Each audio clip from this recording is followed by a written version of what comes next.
Start करने वाले हैं गवर्नमेंट बजट यानी कि सरकारी बजट। थोड़े ज़्यादा मार्क्स का है, थोड़ा सा चैप्टर भी लेंदी है, तो इस चीज़ का थोड़ा सा ध्यान रखें। देखो, गवर्नमेंट बजट वैसे हम बोलते हैं कि एक वित्तीय वर्ष के लिए आता है, यानी कि फिस्कल ईयर के लिए आता है। अब वो वित्तीय वर्ष यानी कि फिस्कल ईयर का मतलब यहाँ पर 2 साल भी हो सकता है, 3 साल भी हो सकता है और 1 साल भी हो सकता है, क्योंकि डिपेंड करता है कि सरकार कैसे आती है। जैसे ही सरकार आएगी, सरकार अपने हिसाब से बजट पेश करेगी। ठीक है, हम जो इस चैप्टर के अंदर बजट पढ़ने वाले हैं वो स्टेट बजट नहीं पढ़ेंगे, यानी कि राज्य का बजट नहीं पढ़ेंगे। हम जो इसके अंदर चैप्टर में पढ़ने वाले हैं बजट, वो हम सेंट्रल बजट यानी कि यूनियन बजट पढ़ने वाले हैं, यानी कि देश का बजट। क्लियर है हमारी बात? अब देखो, बजट की होती हैं 2 साइड्स। बिल्कुल, अगर हम सिंपली बात करें तो बजट की कितनी साइड्स हैं? 2।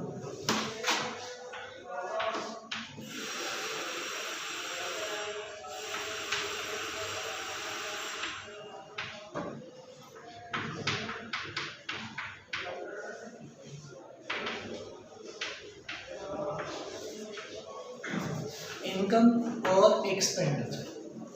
लेकिन उससे पहले एक चीज़ है, जब हम बजट बनाते हैं किसी चीज़ के लिए तो हम यही तो बोलते हैं ना कि आगे आने वाले साल के अंदर हमारी गवर्नमेंट क्या क्या खर्चा करेगी और क्या क्या मतलब कहाँ कहाँ से पैसा कमाएगी, यही तो हम बात करते हैं।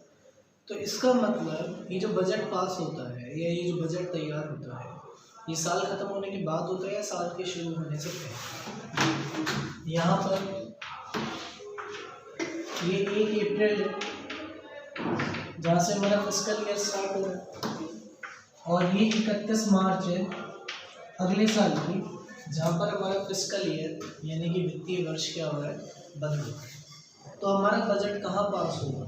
यहाँ पर पास होगा या यहाँ पर पास होगा? मतलब ऐसे यहाँ पर पास करेंगे, हम ये कह रहे हैं कि हमने सोचा था कि पिछले वाले साल में हम ये करते और वो करते, इससे क्या मतलब है? कुछ भी सोचो तो बजट कहाँ पास होगा? यहाँ पास होगा, यानी कि ईयर के स्टार्ट होगा। कहाँ पर? ईयर स्टार्ट होगा। सरकार ने बोला कि हम आगे आने वाले साल के लिए 2000 करोड़ के डैम्स बनाएंगे, 2000 करोड़ की रेलवे लाइन हम तैयार करेंगे, पावर जनरेशन में हम 5000 करोड़ रुपये इन्वेस्ट करेंगे, ट्रांसपोर्टेशन को बढ़ाने के लिए हम और 2000 करोड़ रुपये खर्च करेंगे, लोगों में स्किल्स जनरेट करने के लिए 5000 करोड़ रुपए से ट्रेनिंग सेंटर्स खोले जाएंगे। तो ये सरकार के क्या है? खर्चे हो गए, हुए थोड़ी हैं। अब जब साल खत्म होगा तब पता चलेगा कि एक्चुअल में सरकार ने 2000 करोड़ जो पावर जनरेशन के ऊपर खर्च करने की बात कही थी, क्या वो 2000 करोड़ ही हुए या उससे कम हुए या उससे ज़्यादा हुए? तो ईयर स्टार्टिंग में जो सरकार आगे आने वाले साल के लिए खर्चे बता रही है वो प्लान है या एक्चुअल?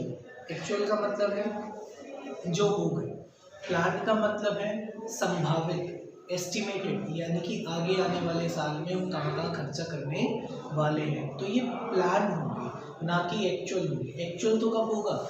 जब साल खत्म हो जाएगा। लेकिन ये बजट कब पास हो रहा है? साल खत्म होने के बाद या साल खत्म होने से पहले? ये मतलब साल शुरू होने से पहले, यानी कि ये पास हो रहा है साल शुरू होते टाइम। और ये बोल रहे हैं कि आगे आने वाले साल में हम क्या क्या खर्चे करेंगे और क्या क्या कहाँ कहाँ से पैसा कमाएंगे। कमाया नहीं, खर्च नहीं हुआ, बोला कि खर्च यहाँ करेंगे और यहाँ से पैसा कमाएंगे। इसका मतलब ये जो एक्सपेंडिचर है ये एक्चुअल नहीं है, रियल नहीं है, ये प्लान है, यानी कि संभावित है कि आगे आने वाले साल में ऐसा होगा। ऐसे ये जो इनकम है, मैंने ही माना, मान लो मैं स्कूल में जॉब कर रहा हूँ, मैंने ही माना, मैंने भी बहुत सपने सोचे थे जब सेशन शुरू होने वाला था लॉकडाउन से पहले कि अब जुलाई आएगी तो मैं मेरी सैलरी का इंक्रीमेंट इतने रुपए का ले लूँगा, मेरे पास ट्यूशन के इतने सारे बच्चे आ जाएंगे, चूर चूर होते सपने। ठीक है, तो अब जब साल खत्म होगा तब मुझे मेरी असली औकात पता लगेगी कि पूरे पैसे ही नहीं आ रहे, ट्यूशन के बच्चे ढूंढने से भी नहीं मिल रहे। पहली बार जिंदगी में ऐसा हो रहा है कि डिस्काउंट देना पड़ रहा है ट्यूशन पे, वरना आज तक ऐसा नहीं हुआ। तो ये दिन है ना जो कोरोना ने दिखाया हमारे को। तो यानी कि जो हमारा सारा प्लान था वो उलट पुलट हो गया। हो सकता है कि मैंने सोचा तो ये था कि इस बार मेरी सैलरी का इंक्रीमेंट 4000 से होगा, लेकिन हमारे सर, होती सर को किसी चीज़ की खुशी, क्या पता वो 10,000 भी दे देते, लेकिन अब तो शायद नहीं देंगे सर। ठीक है, देखो ये ईयर स्टार्टिंग में प्लानिंग है, प्लानिंग कहाँ कहाँ पर खर्चा होगा और कहाँ कहाँ से पैसा कमाया जाएगा। तो इसका मतलब ये खर्चा और ये प्लानिंग एक्चुअल नहीं है, ये प्लान्ड है, यानी कि संभावित है। इसलिए मैंने यहाँ जगह छोड़ी थी और इसलिए मैं इसको यहाँ पर लिख रहा हूँ एस्टिमेटेड। क्या लिख रहा हूँ? एस्टिमेटेड। एस्टिमेटेड का मतलब है प्लान, यानी कि संभावित, हुआ नहीं है, होगा। तो अब अगर हम बजट की डेफिनेशन बनाना शुरू करें तो बजट क्या है? बजट एक स्टेटमेंट, बजट क्या है? एक स्टेटमेंट जिसे हम एक लेखा जोखा बोलते हैं, ठीक है, जो क्या शो करेगा? गवर्नमेंट के एस्टिमेटेड एक्सपेंडिचर और एस्टिमेटेड इनकम, गवर्नमेंट की एस्टिमेटेड एक्सपेंडिचर और estimated income for the fiscal year, यानी कि एक वित्तीय वर्ष के लिए सरकारी बजट क्या है? एक लेखा जोखा जो आगे आने वाले वित्तीय वर्ष के लिए ये बताएगा कि सरकार के संभावित खर्चे क्या होंगे और सरकार की संभावित आय क्या होगी, कमाई क्या होगी। इंग्लिश में हम बोलें तो government budget is a financial statement showing estimated expenditure and estimated income या receipts for the upcoming fiscal year, यानी कि आगे आने वाले वित्तीय वर्ष के लिए, फिस्कल ईयर के लिए सरकार कहाँ कहाँ से तो पैसा कमाएगी और कहाँ कहाँ पर खर्च करेगी। एक्चुअल नहीं है, प्लान है, एस्टिमेटेड है। क्लियर है ये वाली बात? तो ये है बजट की डेफिनेशन। तो बजट में कितनी साइड्स हैं? दो, इनकम की साइड और एक्सपेंडिचर की साइड। ठीक है, बजट क्या है? एक एनुअल स्टेटमेंट, फाइनेंशियल स्टेटमेंट जो क्या शो करेगा?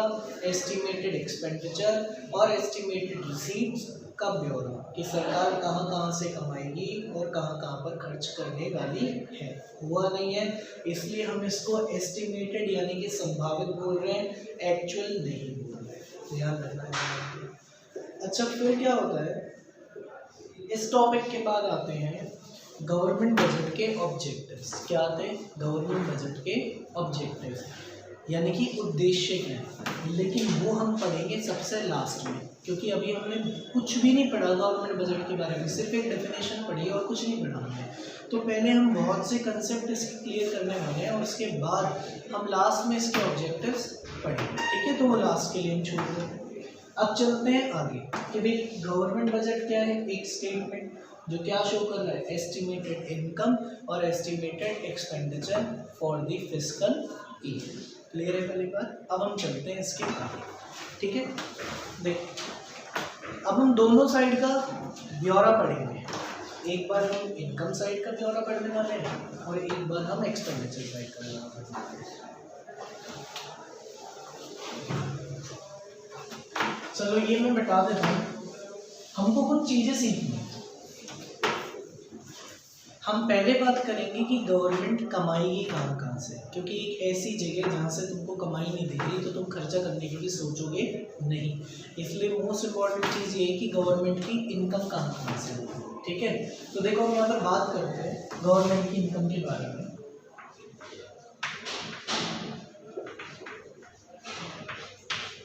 ये गवर्नमेंट की रिसीट्स है, इनकम है, पैसा कहाँ कहाँ से आ रहा है।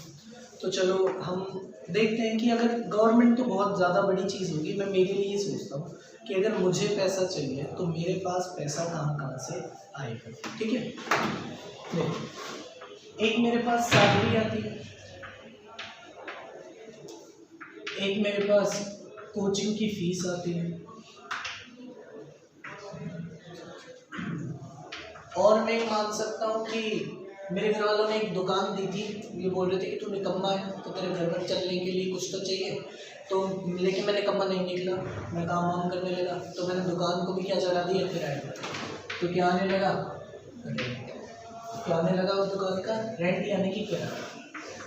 फिर घर वालों ने मेरे नाम पर कोई बैंक में पैसे भी जमा करा रखे थे या किसी को ब्याज पर दे रखा था, बोला कि राशन पानी तो कम से कम उस ब्याज के पैसे पर डल जाएगा इसके पास, तो चलो, मतलब क्या है कि उम्मीद ना होने की वजह से इतनी सारी तैयारियां की जाती है। अब सोचो मैं कितने फायदे में हूँ कि घर वालों को उम्मीद नहीं थी मेरे से, तो मेरे लिए देखो दुकान छोड़ी, ठीक है, पैसे छोड़ी, मस्त मजे कर पाए।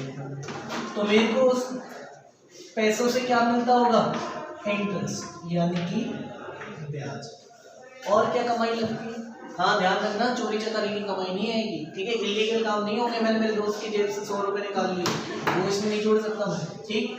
तो सैलरी होगी, कोचिंग फीस होगी, रेंट हो गया, इंटरेस्ट हो गया, और क्या, और कहाँ से कमाई आ सकती है?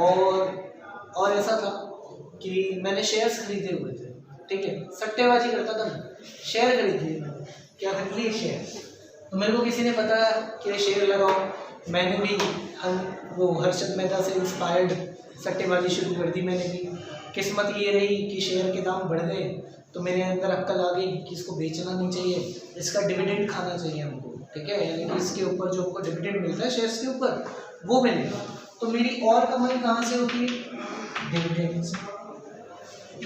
अच्छा, ये हो गया बढ़िया बढ़िया चीज़। अब देखो, घर वालों को मेरे से उम्मीद नहीं थी, तो मैं उनकी उम्मीद पर कुछ तो खरा उतरूं। अगर मैं एकदम कमाऊ कूद बन जाऊंगा, कमीना बन जाऊंगा, तो उनका दिल सा नहीं टूट जाएगा कि उन्होंने मेरे लिए क्या क्या अरमान सोचे थे कि बिल्कुल ही बेकार होगा, मेरे लिए दुकान छोड़ी, मेरे लिए पैसा छोड़ा उन्होंने, तो मैं उसको कहीं तो ठिकाने लगाऊं, ठीक है। मतलब मैं जो उन्होंने उम्मीद मेरे ऊपर थी कि मैं इस कैटेगरी का निकलूंगा, तो उस कैटेगरी में जाऊँ तो सही। तो मैंने उसकी तैयारियाँ कर ली। अब मैंने उसकी तैयारियाँ ऐसे कर ली है कि मेरी इन सब कमाई से पार नहीं पड़ रही, ठीक है, इन सब कमाई से पार नहीं पड़ रही। तो मैं क्या कर रहा हूँ, मेरे घर के असेट्स बेच रहा हूँ। यही तो होता है, जिन लोगों के बस की कमाना नहीं है, जो कमा नहीं पा रहे हैं या कमाना चाहते नहीं, और जिनको ये दिख गया कि मेरे बाप की तो इतनी सारी प्रॉपर्टी, इतनी सारी दुकानें, ये है वो है, थोड़े दिन बैठ के खा भी लिया, थोड़े दिन आराम भी कर लिया, तो भी क्या दिक्कत आ रही है। मेरा एक दोस्त था, उसको उसके फादर ने दुकान खुलवाई थी, उसने 2 महीने काम किया, तो कह रहे कि यार यहाँ दुकान चल नहीं रही है, थोड़े ग्राहक कम आते हैं, तो मैं दुकान दूसरी जगह शिफ्ट कर दिया। वेरी गुड, सोच रहे हैं अपने धंधे की। दुकान दूसरी जगह जहाँ शिफ्ट होनी थी, वहाँ 1 महीने का एडवांस भी दे दिया और तैयारी भी कर दी। फिर वो अचानक से बोलता है कि यार मैं 2 महीने काम करके क्या बहुत थक सा गया, तो थोड़ा मैं ब्रेक लेना चाहता हूँ, ठीक है। वो थोड़ा ब्रेक चाहता था, वो ऐसे ब्रेक पे गया कि 3 साल हो गए, आज तक वो दुकान दोबारा खुली नहीं। वो क्या है कि उसने बड़ी सालों के बाद, बहुत सारे सालों के बाद बराबर का था, तो शायद 23-24 साल के बाद कोई मेहनत का काम करने की उसने पता नहीं कहाँ से कोई बाबा की बबूती चाटी हुई उसने, जो उसने 23 साल बाद काम करने की सोची। बड़ी मेहनत से काम भी किया, लेकिन बाबा की बबूती तो ठीक है, असर कम रही। तो 2 महीने बाद ही पलट गया। वो कह रहे हैं कि मेरे को ब्रेक चाहिए, और ब्रेक ऐसा मांगा कि 3 साल हो गए काम खुला नहीं। तो इसका मतलब वो जो सामान पड़ा था उसने बेच दिया, उसके पापा से उसने 4 लाख रुपए लिए थे। 2 महीने काम किया, कमाई देखो कमाई, 2 महीने काम करके बंद करने के बाद अपने बाप को 50,000 रुपये दिए। देख लो कमाई, 3.5 लाख पार। तो ये क्या थे? Sale of asset. क्या है ये? सेल ऑफ असेट, यानी कि जब हम हमारी संपत्ति बेच दे उससे भी तो पैसा आएगा। भाई मेरी बात सुनो, मेरे को ये बोला था कि पैसा कहाँ कहाँ से आता है, तो पैसा आ तो रहे, मुझे क्या मतलब कि अब तक जो दुकान वो मेरी थी अब वो मेरी नहीं है, पैसा मैटर करता है। तो बेवकूफ़ तो हूँ मैं माना, ठीक है, लेकिन बात ये है कि यहाँ पर sale of asset important factor है, क्योंकि ये पैसा, ठीक है, इससे क्या आ रहा है? पैसा। और पैसा कैसे आ सकता है? घर वालों ने बोला एक दिन कि तुम्हारी शक्ल तो ऐसी है कि 20 रुपये कोई भिखारी को दे दे, तेरे को नहीं देगा। मैंने दिल पे ली बात, ठीक, अब मैं ले गया और दिल पे बात। वो बोले कमा के दिखाओ, कमा के, खर्चा इतना करते रहते हो, 20 रुपये बस की है कमाना। मैं शाम को 500 के 2 नोट ला के मैंने मेरे पापा के सामने रखी, ये लो। मेरे पापा एक बार भाई सब कमा लो, बोले बेटा बहुत बढ़िया बात है पापा, डेली कमा कर लाऊंगा, डेली कमा कर लाऊंगा। ऐसे मैं अगले दिन फिर 1000, अगले दिन फिर 1000। मेरे पापा सोच रहे भाई साहब कर क्या रहे, ठीक है। फिर क्या हुआ, 10 दिन बाद मैं तो घर पे था नहीं, तो पीछे से कुछ लोग आ गए और वो ये कह रहे हैं अंकल वो कार्तिक पैसे लेके गया था हमारे से 1000 रुपये, वो पैसे दे। कितने लोग थे? 10 दिन में मैंने पापा को कितने दिए थे? 10,000 ब्याज पे उठाए थे मैंने पैसे। वो आ गए, कह रहे अंकल 1100 के हिसाब से पैसा चाहिए। यानी कि आप समझ रहे हो, वो जो पैसा लाया था वो कमा धमा कर थोड़ी लाया था, कहाँ से लाया था? कर्जा मांग के। कहाँ से लेकर आया था वो पैसा? मैं कर्जा मांग कर। तो मेरे पापा को चाहिए था पैसे आए, और उन्होंने मेरे को तरीका थोड़ी सही बताया था, और ना उम्मीदी तो थी मुझसे, तो उस पर खरा तो उतरना ही था मेरे को। तो एक और तरीका क्या है यहाँ पर पैसा आने का, वो है बोरोइंग्स। क्या है? बोरोइंग्स, यानी कि जब हम क्या ले लें? कर्जा, उससे भी तो पैसा आएगा नहीं? आएगा ना उससे भी पैसा। तो ये कुछ एग्जाम्पल्स हैं जिससे हमारे पास पैसा आता है। ऐसा ही सरकार के पास आता होगा पैसा। मान लो कि सैलरी नहीं आती है सरकार के पास, प्रॉफिट तो आते हैं सरकार के, बिजनेस के प्रॉफिट तो आते हैं। सरकार ने कुछ जगहों को किराए पर दे रखा होगा, वहाँ किराया आता होगा। सरकार ने कईयों को लोन दे रखा होगा, वहाँ से ब्याज आता होगा। सरकार को डिविडेंड मिलता होगा। सरकार भी तो अपनी संपत्तियाँ बेचती है। जो फैक्ट्रियाँ सरकार की चल नहीं रही, आपने 11th क्लास में 10th क्लास में एलपीजी पॉलिसी में हमने प्राइवेटाइजेशन में बार बार पढ़ा, डिसइन्वेस्टमेंट की पॉलिसी, कि जो सरकारी कंपनी लॉस दे रही थी सरकार ने उसको बेच दिया। बेचने से क्या आ गया? पैसा आ तो गया। और इतनी तो भोली हमारी सरकार है नहीं कि सरकार ने कर्जा ना लिया होगा। ढेर सारा कर्जा है, हिसाब लगाएं तो हम सब कर्जे के अंदर है। इतना सारा कर्जा है हमारी सरकार के ऊपर, तो कर्जा तो लिया था। लेकिन सिखाने वाली बात और सीखने वाली बात आप लोगों के लिए क्या है, वो अब ध्यान से समझो। देख, हमें एक चीज नोटिस करनी है कि ये जो रिसीट्स है ना, यानी कि वो सारे फैक्टर्स जिनकी वजह से मेरे पास पैसा आया, इनमें से कौन कौन से ऐसे फैक्टर हैं जो असेट और लायबिलिटी पर इम्पैक्ट डालते हैं, हमें ये सीखना। ठीक है? क्या सैलरी आपके असेट्स और आपकी लायबिलिटी पर फर्क डालती है? मतलब मैं स्कूल में काम कर रहा हूँ, मुझे मंथली सैलरी मिल रही है, तो क्या मेरा मालिक मेरे को कर्जा दे रहा है? क्या कर्जा थोड़ी दे रहा है, मेरी मेहनत का पैसा मैं ले रहा हूँ। ना तो मेरे असेट पे फर्क पड़ा, ना मेरी लायबिलिटी। तो इस पे लगाएंगे हम क्रॉस। कोचिंग फीस, ट्यूशन वाले बच्चे खरीद थोड़ी लेंगे ट्यूशन की फीस में। मेरे को काम कर रहा हूँ, पैसे दे, नहीं दे रहा, भाग जाएगा सर, यही तो होगा। तो इससे असेट लायबिलिटी पे भी कोई फर्क नहीं पड़ता। रेंट, मैंने किसी को दुकान किराए पर दी, वो मुझे 10,000 रुपये महीने किराया देता है, तो वो 10 साल 10,000 रुपये किराया दे देगा, तो फिर मैं ये कहूँ भैया यार आपने तो बहुत सारे पैसे दे दिए मेरे को, आज से दुकान ऐसा थोड़ी होता है। किराया है, दुकान तो मेरी रहेगी, किराएदारी तो है वो, तो किराया तो मैं ही लूँगा। तो इससे भी असेट लायबिलिटी पे कोई फर्क नहीं पड़ता। ऐसा थोड़ी दुकान मैंने उसके नाम कर दी तो मेरे असेट कम हो गए, ऐसा तो बिल्कुल नहीं हुआ। ऐसे इंटरेस्ट, किसी को रकम दे रखी है मैंने ब्याज पे, वो लगातार पिछले 10 सालों से मेरे को ब्याज दे रहा है। मैंने तो बहुत भाई थक गया होगा तो यार ब्याज दे देते, पैसे तो रख लिए, कोई दिक्कत नहीं, अपने पास बहुत पैसा होगा, ऐसा नहीं होगा। वो मेरा डेटर था, है और रहेगा। कब तक? जब तक पैसे नहीं देगा। तो इससे भी एसेट लायबिलिटी की फर्क नहीं पड़ता। डिविडेंड, एक शेयर्स खरीदे मैंने, उसकी कमाई का हिस्सा मिल रहा है, तो मेरे एसेट या लायबिलिटी में कोई फर्क पड़ रहा है? नहीं। सेल ऑफ एसेट, यहाँ फर्क पड़ रहा है? बिल्कुल पड़ रहा है। कि मेरी जो संपत्ति थी, मेरा जो एसेट था, एक दूर दराज के इलाके में प्लॉट पड़ा था, कई सालों से वैल्यू ही नहीं बढ़ रही थी उसकी, क्या फायदा? ब्याज का और नुकसान हो रहा है, पैसा बढ़ ही नहीं रहा, उसकी प्रॉपर्टी की रेट बढ़ नहीं रही। मैंने कहा इसको बेचो, बेचकर जो पैसा आएगा वो हम किस पर देंगे? ब्याज पर। तो कम से कम 2 पैसे की कमाई होगी नहीं होगी? तो यहाँ मैंने वो प्लॉट बेच दिया। प्लॉट बेचकर जो पैसा आया, पैसा तो आया, लेकिन अब तक वो प्लॉट किसका था? मेरा था, लेकिन अब वो मेरा नहीं रहा, तो मेरे एसेट क्या हो गए हैं? कम हो गए। तो यहाँ फर्क पड़ा, और यहाँ फर्क क्या पड़ा? असेट्स क्या हो गए हैं? डिक्रीज। असेट क्या हो गए? या लायबिलिटी थोड़ी बढ़ी है, लायबिलिटी पे फर्क पड़ा है कि नहीं? असेट कम हो गया। ठीक है? और यहाँ बोरोइंग्स, मैंने किसी से कर्जा ले लिया। ऐसा नहीं है कि यार हम कर्जा नहीं, या मतलब कर्जा लेना बुरी बात है। व्यापार कर रहे हैं, पैसों की जरूरत पड़ती है, ले सकते हैं कर्जा, अगर हम व्यापार में लगाए तो वो ज़्यादा बेनिफिशियल होगा। तो मैंने किसी से कर्जा ले लिया। अब कर्जा ले लिया तो पैसा तो आ गया, लेकिन मेरे ऊपर मेरे दायित्व बढ़ गए, मेरी लायबिलिटी बढ़ गई। अब मुझे कुछ टाइम के बाद उसको उसका पैसा ब्याज के साथ लौटाना होगा, तो मेरे ऊपर यहाँ क्या बढ़ी है? लायबिलिटी। तो ये बोरोइंग्स की वजह से क्या इंक्रीज हो गई मेरी? लायबिलिटी। ठीक है? इसका मतलब देखो, किसी भी केस में असेट लायबिलिटी पे फर्क नहीं पड़ा। यहाँ फर्क पड़ा कि असेट क्या हो गए हैं? कम। और यहाँ फर्क पड़ा कि लायबिलिटी क्या हो गई है? कोई ऐसा केस कि जिसमें पैसा आ भी जाए और असेट भी बढ़ जाए, मतलब पैसा भी आ जाए और असेट भी बढ़ जाए, ऐसा कोई केस।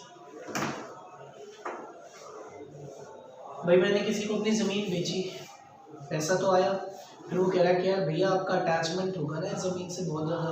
मैं रोने लगे, मैंने हाँ बहुत पुरानी है, बहुत ज़्यादा पुरानी, मेरे को नहीं पता कितनी पुरानी है, पता नहीं मेरे दादा परदादाओं की फीलिंग्स इसके साथ जुड़ी हुई है। बेचारा रोने लगे, कह रहा है ये ज़मीन भी आप रख लो, पैसे भी आप रख लो, ज़मीन भी आप रख लो। होगा ऐसा कि मेरे पास पैसे भी आ जाए और असेट भी बढ़ जाए? नहीं होगा ना। कर्जे वाले केस में कि मतलब मेरे पास पैसा भी आ जाए और फिर पैसे नहीं उसकी मांगू, दे बेटा मेरे पैसे कब देगा, बता वो आया था ना उसने पैसे लिए थे ना तूने, बस वो झूठ बोलूँ, मतलब पैसे वो मेरे को दे के गया और मैं उसके पीछे पड़ जाऊँ, बता पैसे कब देगा, घर तक नहीं छोड़ उसको, घर तक घुस जाऊँ उसके, गलत है नहीं। तो इसका मतलब कि अगर मैं कर्जा ले रहा हूँ तो लायबिलिटी बढ़ रही है। तो एक चीज़ ध्यान रखना जो सबसे ज़रूरी है, और वो ये है कि जब हम रिसीट्स की बात करेंगे ना, कमाई की, तो या तो दोनों में से असेट लायबिलिटी पर कुछ फर्क नहीं पड़ेगा, ठीक है, और अगर फर्क पड़ा तो फर्क यही होगा, असेट कम होंगे लायबिलिटी बढ़ेगी। ऐसा कोई केस नहीं होगा रिसीट का जहां आप ये कह दो कि असेट बढ़ेंगे और लायबिलिटी कम होगी। ध्यान रखना इस चीज़ का, अगर आपने ये लिख दिया तो गलत हो जाएगा। रिसीट्स में यही होगा, या तो कुछ फर्क नहीं पड़ेगा या फिर असेट कम होंगे और लायबिलिटी बढ़ेगी, यही है। इस वीडियो को अच्छे से देखना, दिमाग में घुसा लेना अपने ढंग से, ठीक है, क्योंकि इसके बाद जो हम पढ़ने वाले हैं वो मैं तुमको ये नहीं बताऊंगा कि क्या हो रहा है और क्या नहीं होगा, ठीक है, वो फिर मैं आगे तुम्हारे को अगली वीडियो जो हम पढ़ेंगे वो रिसीट्स के 2 पार्ट पढ़ेंगे। ये मैंने इसलिए समझाया ताकि हमको रिसीट्स के दोनों पार्ट्स की डेफिनेशन समझ में आ जाए। रिसीट्स होती है 2 तरीके की, रेवेन्यू और कैपिटल। तो ये रेवेन्यू और कैपिटल के लिए एक बेस तैयार किया गया ताकि किससे असेट पे फर्क पड़ रहा है और किससे लायबिलिटी पे फर्क पड़ रहा है और किससे दोनों पे फर्क नहीं पड़ रहा। तो इसको थोड़ा अच्छे से समझो।